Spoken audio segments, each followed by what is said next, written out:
મારું નામ સૌરભ કુમાર અશોકભાઈ ત્રિવેદી છે. હું વણિયાદ ગામનો રહેવાસી છું.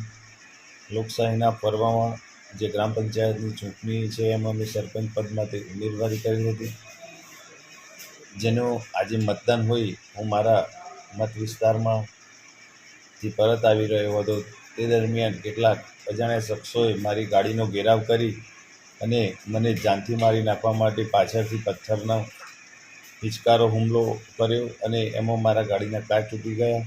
અને ત્યાંથી બચવા માટે મેં મારી ગાડીને લઈ અને અંબેમાના મંદિર જોડે પહોંચ્યો. એ દરમિયાન મને એકદમ અસહ્ય છાતીમાં દુખાવો ઉપડતા મેં તાત્કાલિક 108 ઇમરજન્સીનો સહારો લીધો અને 108 ઇમરજન્સીમાં મને યુનિટી હોસ્પિટલમાં રેફર કરીને ત્યાં પ્રાથમિક સારવાર લઈ હાલ હું મોડાસા સાર્વજનિકમાં એડમિટ છું.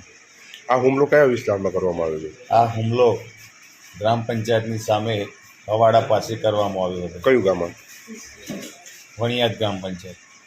આ બાબતે પોલીસને જાણ કરવામાં આવી છે? જેવો આ હુમલો થયો પછી મેં તરત ટાઉન પીઆઈ ચાવડા સાહેબને ટેલિફોનિક જાણ કરી મારી જાનને જોખમ છે એ બાબતની જાણ કરી હતી.